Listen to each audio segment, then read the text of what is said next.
மற்றபடியே பெயர்களை குறிப்பிட்டு அவர்களின் ஜாதக அமைப்போடு இந்த வடிவமைப்பை இன்னும் அழுத்தமாக மாற்றி அமைப்போம். மனிதன் 1 அசுரகுரு சுக்ராச்சாரியார் அசாத்திய ஆற்றலும் மைனஸ் கடமை தடையும. ஜாதக கட்டமைப்பு. லக்னம் ரிஷபம், ராசி தனுசு. கிரகங்களின் அமைப்பு. லக்னாதிபதி மற்றும் கலை ஞான காரகனான சுக்கிரன் உச்சம் ஆட்சி பெற்று அசாத்திய பலத்துடன் இருக்கிறார். ஆனால் ராகு அல்லது கேதுவின் நிழல் கிரக தொடர்பும் தர்மகாரகனான சனியின் கடுமையான பார்வையும் லக்னத்தின் மீது விழுகிறது. பெற்ற ஆற்றல் இறந்தவர்களை உயிர்ப்பிக்கும் மிருத சஞ்சீவினி என்ற பிரபஞ்சத்தின் மிக உன்னதமான அசாத்திய ஆற்றலை பெற்றிருந்தார். சிறந்த அறிவாளி மற்றும் வழிகாட்டி. கிரகங்களின் தன்மையால் வெளிப்பட்ட குறை. சூழ்நிலை மற்றும் கிரகங்களின் பலவீனமான சேர்க்கையினால் தர்மத்திற்கு புறம்பான அசுரகுலத்திற்கு குருவாக இருந்து அவர்களின் பேராசைக்கும் அகந்தைக்கும் துணை போக வேண்டிய கட்டாயத்திற்கு தள்ளப்பட்டார். நன்மை எது தீமை எது என்று தெரிந்தும் அசுரர்களை காக்க வேண்டிய அறியாமை குறை அவரிடம் இருந்தது. சாதனைகளும் தடைகளும் தனது ஆற்றலால் தேவர்களையே நடுங்கச் செய்து அசுரகுலத்தை அரியணையில் அமர்த்தினார். ஆனால் தர்மத்திற்கு மாறாக செயல்பட்டதால் தன் கண்களை இழந்தார். பல அவமானங்களையும் சாபங்களையும் தடைகளாக சந்தித்தார். மனிதன் 2 கௌரவர்களின் மாமன் சகுனி புத்தி கூர்மையும் மைனஸ் வஞ்சகமும்.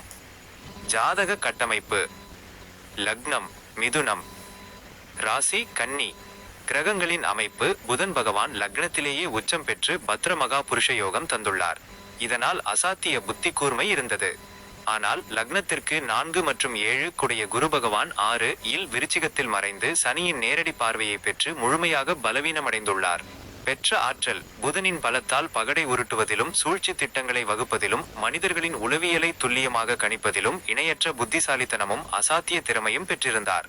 கிரகங்களின் தன்மையால் வெளிப்பட்ட குறை. குரு பலவீனமடைந்து சனியின் பார்வை பெற்றதால் அவரிடம் இருந்த அசாத்திய புத்திசாலித்தனம் முழுவதும் வஞ்சகமாகவும் பழிவாங்கும் உணர்ச்சியாகவும் பேராசையாகவும் மாறியது. தர்ம நெறிகளை தூக்கி எறிந்து தன் புத்தியை அழிவு பாதைக்கு திருப்புவதே சரி என்று நினைத்த அறியாமை அவரிடம் இருந்தது. சாதனைகளும் தடைகளும். தன் புத்தி கூர்மையால் பாண்டவர்களை நாட்டை விட்டே விரட்டினார். கௌரவர்களை தன் கைக்குள் வைத்தார். ஆனால் தர்மத்தை மறந்ததால் தன் ஒட்டுமொத்த காந்தார வம்சத்தையும் கௌரவ வம்சத்தையும் குருக்ஷேத்திர போரில் அழித்து தானும் வீழ்ந்தார். மனிதன் 3 மாவீரன் நெப்போலியன் போனபார்ட் ஆளுமை திறனும் மைனஸ் எல்லையற்ற அகந்தையும். ஜாதக கட்டமைப்பு. லக்னம் சிம்மம், ராசி மகரம். கிரகங்களின் அமைப்பு. லக்னாதிபதி சூரியன் சிம்ம லக்னத்திலேயே ஆட்சியாக உன்னத நிலையில் உள்ளார்.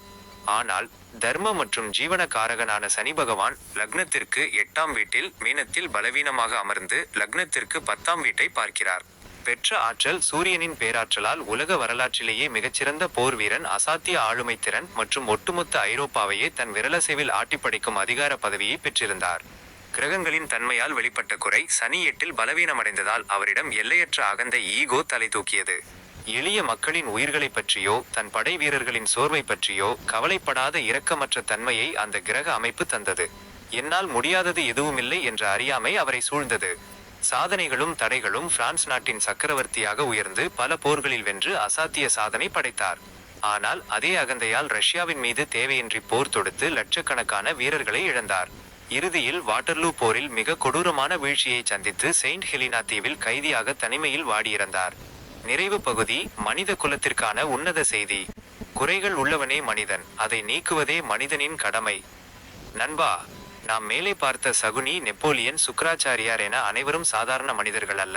பிரபஞ்சத்தின் அசாத்திய ஆற்றல்களை பெற்றவர்கள். ஆனால் கிரகங்களின் பலவீனத்தால் தங்களுக்குள் இருந்த குறைகளை அறியாமல் தர்மத்தை மறந்து செயல்பட்டதால் பெரும் தடைகளையும் வீழ்ச்சியையும் சந்தித்தார்கள். எனவே உன்னில் இருக்கும் குறைகளை நீக்கிக் கொள்ள நீ எங்கும் அலைந்து திரிய வேண்டியதில்லை. உன்னுடைய ஜாதக கட்டமே அதை உனக்கு துல்லியமாக காட்டிவிடும். இறைவன் மனிதனை துன்புறுத்த நினைப்பவன் அல்ல. நீ இந்த பூமியில் அனைத்து சுகங்களையும் பெற்று தர்மத்தின் பாதையில் நிம்மதியாக வாழ வேண்டும் என்றுதான் உன்னுடைய பலம் மற்றும் பலவீனங்களை இந்த ஜாதக கட்டத்தின் வாயிலாக உனக்கு வெளிப்படையாக தந்துள்ளார்.